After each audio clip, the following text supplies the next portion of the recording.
Know your place, Elias. You weren't born to lead. You were born to clear my table. Sound of a sharp finger snap and cruel laughter. Julian Ashford laughed, mocking the wrinkled white shirt, the oversized waiter's vest, and the smell of dishwater that clung to Elias like a second skin. To the Ashford family, he was just the waitress's boy. A permanent fixture of the service staff who would never rise above the steam of the kitchen. Every insult Julian threw made him feel powerful, but every insult made Elias Thorne more dangerous. While Julian was squandering his father's fortune on vanity, Elias was studying the very markets that would one day swallow the Ashford empire whole. They thought they were watching a servant boy folding napkins, but they were actually watching the man who would one day sign their eviction notices. Before the city lights faded into the morning sun, Sarah Thorne was already on her feet. The tiny apartment she shared with her son was still wrapped in a heavy, gray silence. The wallpaper was peeling in thin, yellowed curls, and the floorboards groaned under her weight, but Sarah never uttered a word of complaint. Complaining didn't pay the rent. She folded her thin, worn blanket with the precision of a soldier. At the cracked sink in the corner, she splashed her face with cold water and pulled her hair back into that signature neat bun, the one that suggested she was unbroken by the years of service. Her uniform, faded from 1,000 washings but ironed to a sharp edge, hung on a nail by the door like a suit of armor. On the narrow cot behind her, Elias slept on his side. His school books were stacked neatly on a milk crate, and his old, scuffed sneakers rested underneath. Even in sleep, his brow was furrowed, the face of a boy carrying thoughts too heavy for his young age. Sarah paused by the door, looking at him one last time. "Let the world be fair to you today," she whispered into the shadows. She picked up her worn handbag, the leather cracked at the seams, and stepped out into the biting morning air. Every step she took toward the Ashfords' restaurant, every double shift, and every tired evening spent on her feet, it was all for one reason. The sky was still a bruised purple, a heavy veil of pre-dawn mist clinging to the narrow streets, when Sarah Thorne's feet hit the cold floorboards. The apartment was silent, save for the rhythmic, lonely whistle of the wind pressing against the ill-fitting window frame. Sarah didn't reach for a lamp. She didn't need light to navigate the geography of her own struggle. With the practiced, quiet efficiency of a woman who had long ago traded her dreams for a paycheck, she washed her face in the basin, the water biting and sharp. She pulled her hair back, twisting it into that familiar neat bun, a tight, uncompromising knot that seemed to hold her entire life together. Her uniform, a simple black and white ensemble, hung from a hook by the door. It was thin, the fabric worn down to a whisper by 1,000 cycles of soap and scrubbing, but it was ironed to a crisp, lethal edge. To the world, it was a badge of service. To Sarah, it was a suit of armor she donned before entering the fray. On the narrow cot in the corner, Elias stirred. He was already awake, his eyes open and tracking his mother's movements in the gloom. He didn't wait to be told. He stood up, his joints protesting the early hour, and reached for his own school shirt, folded with the same military precision over the back of a wooden chair. "You should sleep another hour, Elias," Sarah whispered, her voice a soft thread in the gray silence. "I can handle the prep work alone today." Elias didn't answer right away. He just pulled on his scuffed sneakers, lacing them tight. "The Ashfords have a private breakfast meeting at 6. If I'm not there to help you with the silver, you'll be behind before the lunch rush even starts." He looked at her then, and Sarah saw it again, that look. It was the face of a boy carrying thoughts too heavy for his age, a gravity in his gaze that belonged to a man who had already seen the bottom of the world. The walk to the Ashfords' restaurant was a journey through 2 different cities. They moved through the shadows of the heights, where the trash bins were overflowing and the streetlights flickered like dying stars, toward the glittering heart of the business district. By the time they reached the service entrance, the sun was just beginning to bleed over the horizon, catching the gold leaf lettering on the restaurant's front window. The Ashford estate. Inside, the air was already thick with the scent of expensive coffee and imported truffles. Sarah moved to the kitchen, her presence vanishing into the waitress's shadow, as she began the relentless cycle of filling water carafes and polishing crystal. Elias took his place at the heavy oak prep table, his hands moving rhythmically as he shucked oysters and sliced lemons, his eyes never leaving the swinging double doors that led to the dining room. Through the circular glass windows of those doors, the elite began to arrive. They swept in wearing coats that cost more than Sarah earned in a year, their laughter sharp and abrasive, cutting through the quiet hum of the kitchen. Among them was Julian Ashford, his hair perfectly coiffed, his gold watch glinting under the chandeliers as he gestured broadly to his companions. From the steam and heat of the kitchen, Elias watched. To Julian and his guests, Elias was an invisible part of the architecture, a silent ghost meant to facilitate their comfort and then disappear. They didn't see the way his fingers gripped the paring knife a little tighter when Julian snapped his fingers. They didn't see the way he was counting the tables, calculating the overhead, and memorizing the names of the investors Julian was trying so hard to impress. "Stay in the kitchen, Elias," Sarah murmured as she passed him with a tray of empty champagne flutes, her eyes fixed forward. "Don't let them see you looking." But Elias was already looking. He was looking past the velvet curtains and the polished silver, past the arrogance and the inherited wealth. He was standing in his mother's shadow, but he was measuring the height of the walls. Every insult Julian threw toward the kitchen, every dismissive glance, was a lesson Elias was recording in a ledger Julian didn't even know existed. The elite were dining on the finest the world had to offer, but in the sweltering heat of the kitchen, the waitress's son was beginning to starve for something much more dangerous than food. The morning rush at the Ashford estate was a symphony of clinking crystal and hushed, high-stakes whispers, but for Elias, it was a gauntlet of forced invisibility. He moved through the dining room with his head slightly bowed, a ghost in a faded vest, clearing empty espresso cups and replacing linen napkins before the elite even noticed they were gone. Julian Ashford sat at the center of it all, his presence loud and abrasive, like a splash of red wine on a white silk road. He was surrounded by his usual circle, young men with soft hands and expensive haircuts who viewed the world as a game they had already won. Julian's gold watch glinted under the chandeliers as he gestured toward a plate of delicate pastries, his laughter cutting through the sophisticated hum of the room. "Watch this," Julian whispered to his friends, his eyes narrowing with a cruel joy as he spotted Elias approaching the neighboring table. As Elias reached for a stray saucer, Julian's hand moved with a casual, practiced malice. He didn't just drop his glass. He tipped his plate of croissants and jam directly onto the pristine tablecloth, sending a shower of crumbs and sticky red preserve onto the floor, mere inches from Elias's scuffed sneakers.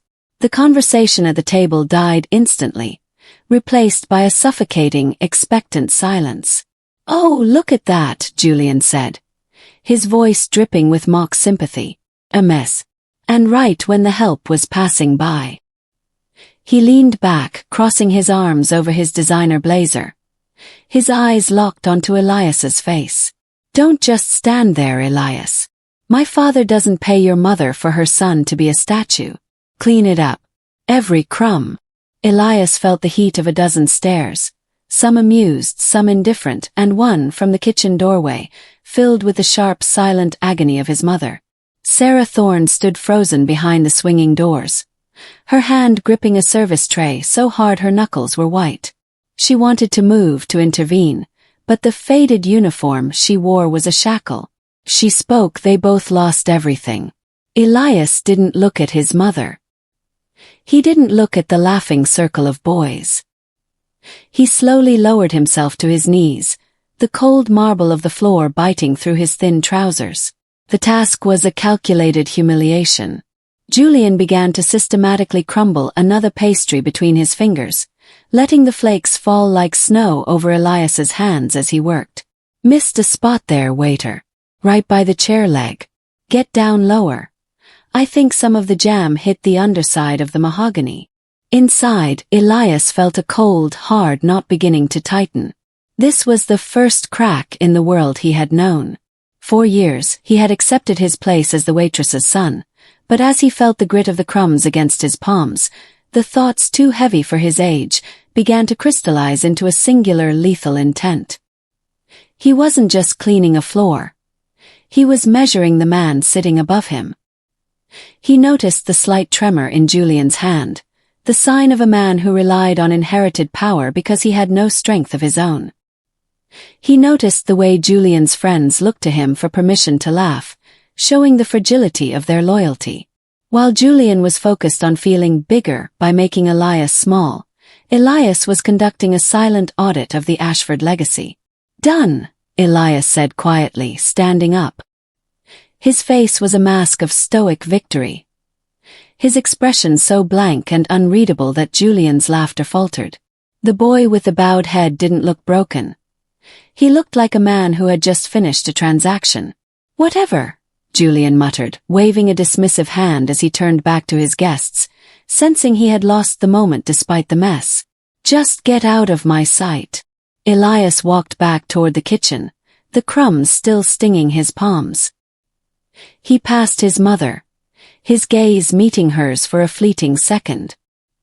He saw the quiet, fierce pride in her eyes, but he also saw the exhaustion. As the heavy doors of the kitchen swung shut, the waitress's shadow swallowed him once more. But the boy who had knelt on the floor was gone. In his place was the architect of a slow, cold fire, a predator who had just learned that Julian Ashford wasn't a king, but a man who couldn't even keep his own table clean. The grey morning silence had returned, but tonight it felt heavier, thick with the scent of damp plaster and the metallic tang of Sarah's exhaustion. She had returned from her double shift at the restaurant with her shoulders slumped and her hands trembling, a tired evening that had left her asleep the moment her head hit the thin pillow. She lay on the narrow cot, her breath a shallow rhythmic whistle that matched the wind outside. Even in sleep, her face bore the map of her labor, her fingers curled as if still clutching a service tray. Elias sat at the small, scarred wooden table in the corner, the only light provided by a single guttering candle. The flame flickered in the draught, casting long, dancing shadows against the peeling yellow curls of the wallpaper. This was his sanctuary, his secret laboratory where the waiter's son was dismantled and the architect of capital was born. Before him lay a worn ledger, its edges frayed and stained with water, and a stack of discarded financial newspapers he had fished out of the Ashford estate's recycling bins. To Julian, these papers were yesterday's trash. To Elias, they were a blueprint of a dying empire. He moved his pen with a quiet, lethal precision. While the elite were sleeping in silk sheets, Elias was deconstructing their world. He tracked the Ashford family's recent investments, noting the leaking ship of their retail chain and the aggressive, reckless expansion into markets Julian clearly didn't understand. He saw the cracks in the mahogany before the mahogany even knew it was splintering. His hand cramped, the cold air from the window numbing his fingers, but he didn't stop. He was teaching himself the language of the enemy. Derivatives, hostile takeovers, liquidity ratios. Every word was a weapon, every formula a key. He wasn't just learning to be rich. He was learning to be an apex predator. While they were laughing, he was learning. The narrator's promise echoed in the quiet room. Elias looked over at his mother, her neat bun now coming undone against the pillow. She had spent 20 years serving the Ashfords, her uniform faded from years of washing, just to keep this roof over their heads. Every time Julian snapped his fingers at him, every time he was forced to clean crumbs from a marble floor, it was an investment in his own resolve. He closed the ledger and stared into the candle's dying light. Julian Ashford thought he was the owner of the future because of the name on his birth certificate. He was wrong. The future didn't belong to the man who inherited it. It belonged to the man who was currently auditing it in the dark. As the candle finally hissed and went out, leaving the room in a heavy gray silence, Elias sat motionless. He didn't need the light anymore. He had already memorized the path. Julian had the money, the status, and the flashy designer life. But the waitress's son had the ledger. And in the world Elias was building, the ledger always won. The day Elias Thorne walked out of the Ashford estate for the last time, he didn't carry a box of belongings or a sense of defeat. He carried only a single frayed backpack and the midnight ledger, tucked securely against his spine. The air in the dining room was thick with the midday rush, the scent of expensive wine and seared scallops clinging to the velvet curtains. Sarah stood near the kitchen doors, her hands folded over her faded apron, her eyes shining with a quiet, fierce pride that Julian Ashford would never understand. Julian was holding court at the center table, a bottle of vintage champagne chilling in a silver bucket beside him. When he saw Elias approaching the exit without a tray in his hand, his laughter cut through the sophisticated chatter like a serrated blade. He stood up, smoothing the lapels of his flashy designer blazer, and stepped into Elias's path, blocking the doorway. "Leaving so soon, Elias?" Julian asked, his voice dripping with that signature, cruel joy. He turned to his friends, gesturing toward Elias's worn sneakers. "I heard a rumor. My father tells me you're taking a tech job at some startup in the industrial district. Tell me, do they need someone to wipe the keyboards, or are you just there to make sure the real engineers have their coffee hot?" His friends erupted into a chorus of snickering.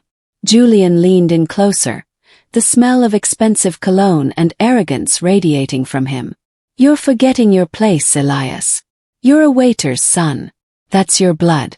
You can change your shirt, but you can't change the fact that you were born to serve people like me. You'll be back in 6 months, begging for your apron back, and I might just make you crawl for it." Elias didn't flinch. He didn't look at the floor as he once had. Instead, he met Julian's gaze with a terrifying, calm indifference that caused the smirk on Julian's face to flicker for the briefest of seconds. Elias felt the weight of his mother's 20 years of service behind him, and the weight of the knowledge in his backpack ahead of him. "I'm not forgetting my place, Julian," Elias said softly, his voice a low thread that seemed to silence the surrounding tables. "I'm just realizing that your place is built on a foundation you didn't lay. And foundations like that, they have a habit of shifting when the weather changes." Julian's face flushed a deep, angry red. "How dare you speak to me about foundations? My family owns the ground you're standing on. Get out. Go play with your computers in the dirt. Just remember, when you fail, and you will fail, don't come crying to the Ashford kitchen. We don't take back trash once it's been thrown out." Elias turned and looked at his mother one last time. Sarah gave him a small, imperceptible nod, the signal to run, to become the man they both knew he was destined to be. He stepped around Julian and pushed through the heavy oak doors, leaving the leather and cologne world behind. As he walked down the street, the waitress's shadow finally began to stretch into something new. Behind him, Julian Ashford returned to his champagne, toasting his own brilliance and the delusions of grandeur of a boy he thought he had successfully discarded. But Elias Thorne didn't look back. He was heading toward a lowly tech job in a cramped office with cracked walls, but in his mind, he was already auditing the Ashford empire. Julian thought he was watching a servant walk away. He had no idea he was watching the man who would one day own the chair he was sitting in. 10 years had passed, but the air inside the Ashford boardroom still tasted of the same expensive cigars and unearned confidence. Julian Ashford sat at the head of the table, though the mahogany seemed to loom larger over him than it once had. His flashy management style, defined by high-stakes gambles and a desperate need for the city's spotlight, had transformed the Ashford estate from a fortress into a leaking ship. He wore a suit that cost a small fortune, but it couldn't hide the way his hands trembled as he looked at the red ink bleeding across the quarterly reports. The inherited elite had proven to be poor stewards of the legacy they hadn't built. Julian had spent a decade chasing trends, pouring capital into vanity projects and luxury acquisitions, while the core of the company, the retail chain that had been Sarah Thorne's world, was left to rot. He believed that status was a birthright that exempted him from the lowly details of logistics and debt-to-equity ratios. He was still the man who expected the world to clean up his deliberate messes, but the crumbs on the table were now millions of dollars in unpaid liabilities. Across the city, in a building with no gold leaf on the windows, Elias Thorne watched Ashford's descent through a digital lens. The waitress's son had built a fortress of his own, a tech-driven investment firm that operated with the quiet, lethal precision he had practiced as a boy. To the public, Thorn Capital was a ghost. To the markets, it was an apex predator. Elias sat in his office, his posture immovable, his gaze fixed on the real-time data of the Ashford stock collapse. He didn't feel the cruel joy Julian once displayed. He felt only the cold satisfaction of a balanced ledger. The Ashford ship wasn't just leaking, it was being systematically dismantled by its own captain's arrogance. Julian had ignored the warnings from his father's old advisors, replacing them with yes-men who toasted to his brilliance while the bank accounts drained. He had forgotten the most basic rule of the jungle. The loudest animal is often the easiest to track. "We need more time," Julian snapped during a frantic meeting with his creditors, his face a mask of hysterical denial. "The Ashford name alone is worth the credit extension. We are an institution." But names didn't pay interest. The market, much like the waiter's son Julian had discarded, didn't care about bloodlines. As Julian reached for a crystal carafe of water, his fingers fumbling with a glass just as they had a decade ago, he didn't see the shadow lengthening across his empire. He was so focused on maintaining the leather and cologne facade that he didn't notice the silent audit was complete. The ship was sinking, the hull was breached, and the man who knew exactly where the cracks were was finally ready to step out of the shadows. The velvet curtains of the Ashford estate hung heavy and still, the air inside the dining room tasting of dust and the metallic sharpness of impending ruin. Julian Ashford sat at a corner table, his flashy designer tie loosened, his eyes bloodshot from a night spent staring at a balance sheet that refused to reconcile. The leaking ship was no longer just a metaphor. The creditors were at the gates, and Julian, in his hysterical denial, had decided that the only way to stay afloat was to jettison the very people who had kept the estate upright for decades. He snapped his fingers, a sound that once commanded empires but now only sounded brittle and desperate. "Sarah!" he barked, his voice echoing off the mahogany walls. Sarah Thorne emerged from the kitchen doors with her usual practiced, rhythmic efficiency. Her uniform was still faded from years of washing, but her neat, tight bun was as sharp as a soldier's. She stood before him, her hands folded over her apron, her face a map of tired evenings and the gray morning silence she had endured to keep her son fed.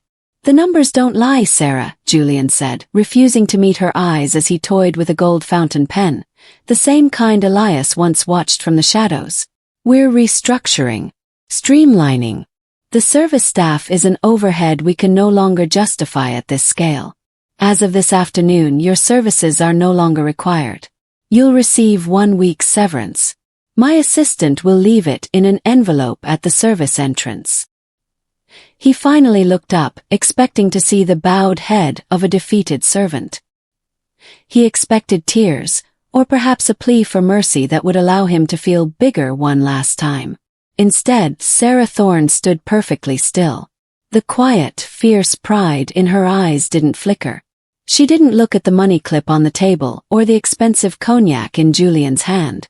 She looked directly at him, seeing the hysterical defeat beneath his expensive facade. To Sarah, Julian wasn't a powerful man making a business decision. He was a small boy trying to hide the fact that he had broken his own toys. "I've spent 22 years in this room, Julian," she said, her voice low and steady, carrying the weight of a life that Julian had never bothered to understand. "I've watched your father build this name, and I've watched you spend it on vanity. I am not leaving because the numbers don't lie. I am leaving because this house is already empty. You think you're firing me to save costs, but you're only proving that you have nothing left to give." Julian's face flushed a deep, ugly red. "How dare you? I am Ashford. You are a waitress. You are nothing without this uniform." "This uniform is clean," Sarah replied, her gaze never wavering. "Can you say the same for your conscience? You mocked my son for years, Julian. You told him he was born to serve.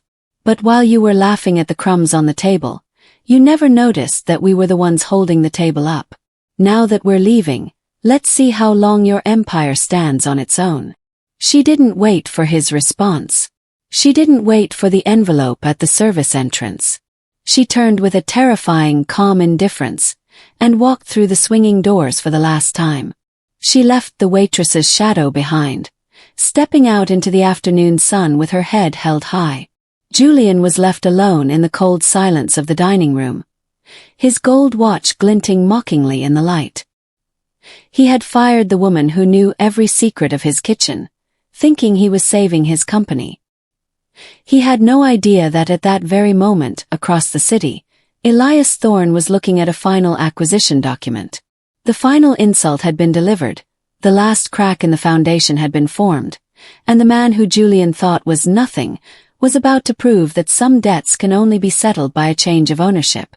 The Ashford estate was a tomb of silent clocks and empty carafes.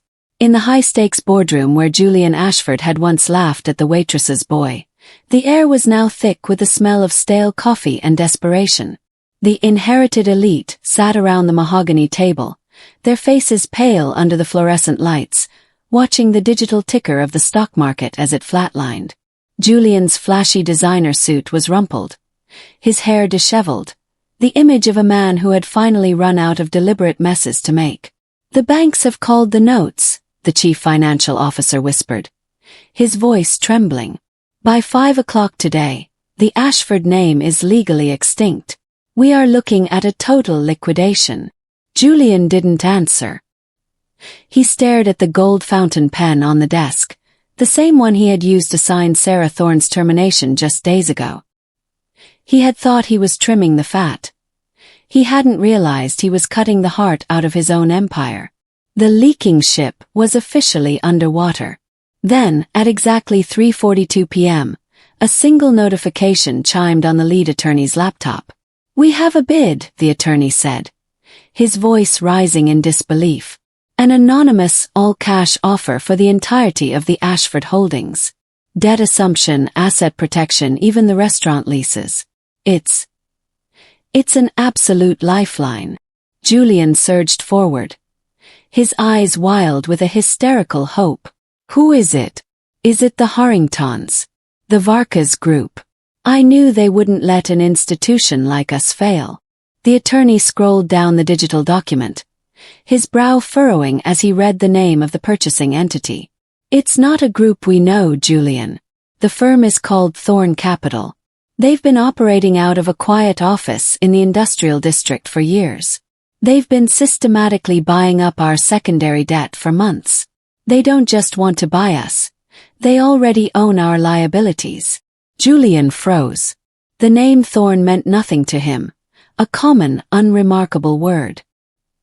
He didn't connect it to the woman who had spent 20 years in his kitchen, or the boy who had once knelt in the jam on his floor. To Julian, those people didn't have last names. They only had functions. "They're demanding an immediate board meeting for the transfer of power," the attorney continued, his face pale. "They've already wired the earnest money. Julian, if you sign this, the Ashford estate is saved, but you won't be in charge anymore. You'll be an employee of Thorne Capital." "I don't care," Julian rasped, reaching for the pen. "Save the name. Save the building. I can handle a new boss. I've spent my life leading. I'll show this Thorne person how a real Ashford operates." Across the city, in an office where the walls were no longer cracked but the midnight ledger still sat on a polished desk, Elias Thorne watched the electronic signature appear on his screen. The anonymous bid had been accepted. He didn't feel the cruel joy of a bully. He felt the stoic victory of a man who had balanced a 20-year-old account. He stood up, adjusting his bespoke navy blue jacket. He looked at his mother, Sarah, who sat in a chair by the window, her neat, tight bun still perfect, her eyes filled with a quiet, fierce pride. "It's time, Mom," Elias said softly. "The ship has been salvaged. Now, it's time to show the captain who actually owns the sea." The air in the Ashford estate boardroom was cold, thick with the scent of expensive wood and the sour, lingering musk of Julian's panic. The sun, dipping low in the sky, cast long, jagged shadows across the mahogany table, Shadows that felt like bars in a cage Julian had spent a decade building for himself. He sat at the far end, his flashy designer tie pulled loose, his fingers drumming a frantic, uneven beat on the surface of the acquisition papers. "Where are they?" Julian snapped, his voice cracking. The bid was signed. The wire was confirmed. Thorn Capital should be here. If they think they can keep an Ashford waiting in his own house. "It isn't your house anymore, Julian." The voice came from the large, high-backed executive chair at the head of the table, which was currently turned toward the floor-to-ceiling windows. Julian froze. The voice was low, resonant, and possessed a terrifying, calm indifference that made the fine hairs on his neck stand up.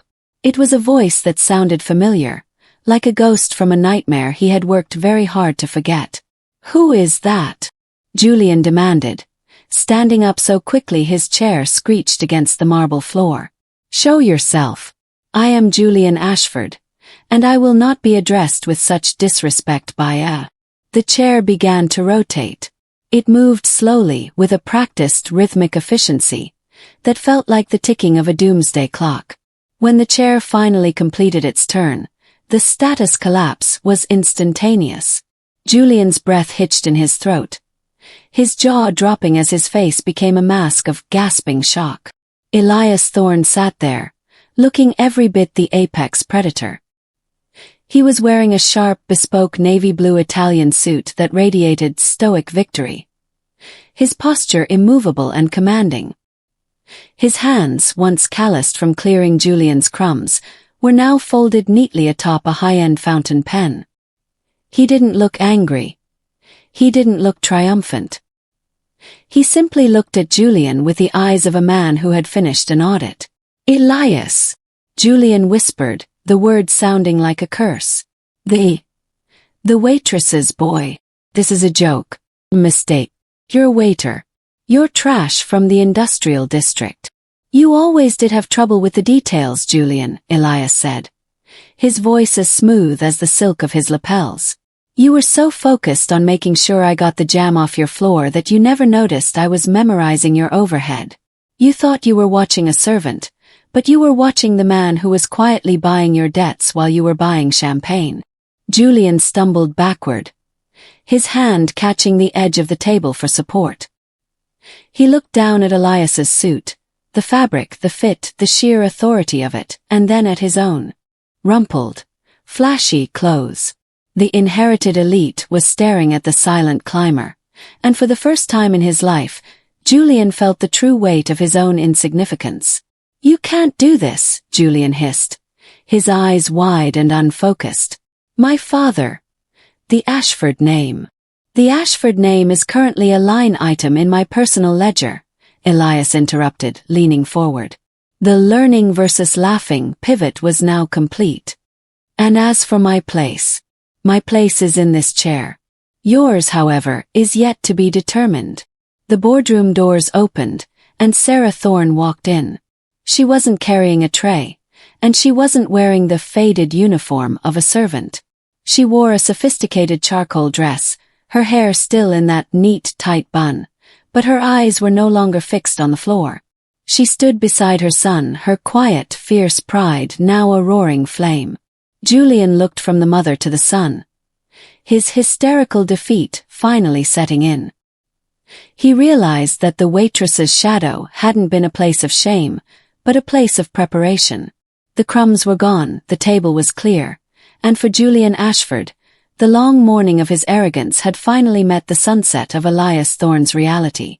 The transition of power within the Ashford estate was not a spectacle of loud declarations or aggressive restructuring. It was a quiet, surgical correction of a decades-old imbalance.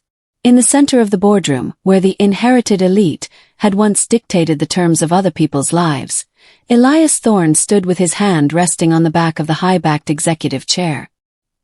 He looked at the faded uniform of his own past and then at the woman standing beside him, whose presence now filled the room with a gravity that Julian's gold watch and designer suits never could.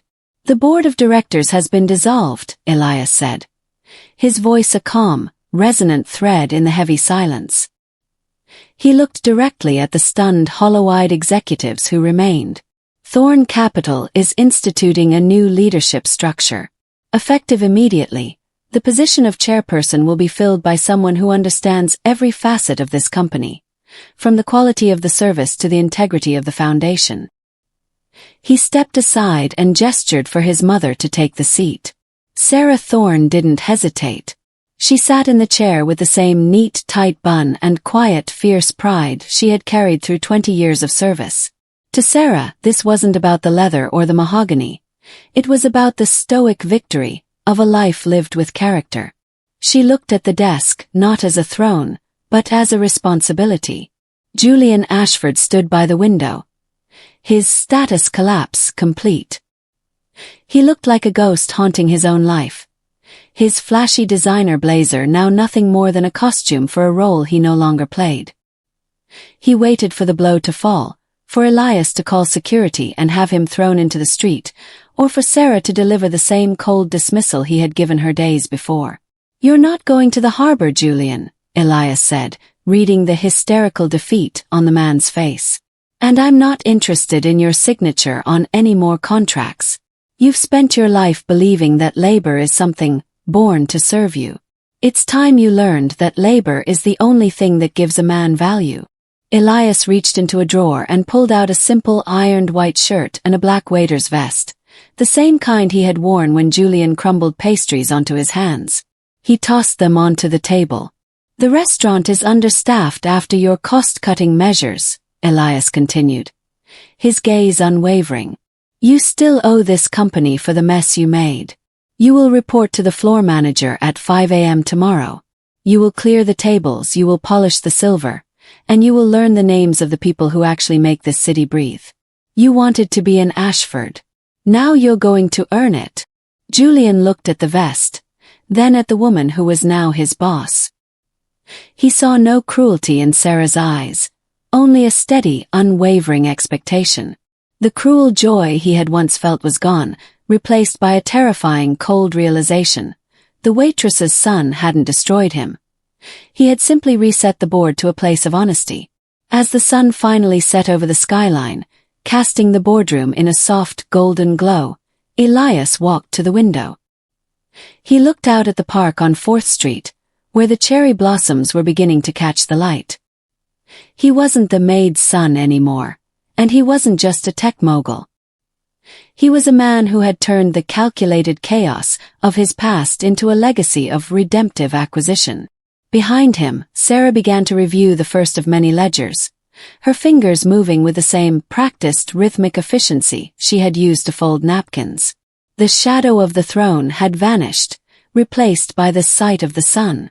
The storm was over, the debt was being settled, and for the first time in the history of the Ashford estate, the person at the head of the table truly knew the value of the bread being served. Kindly like and subscribe, drop a comment and let me know where you're watching from. I'll be reading every single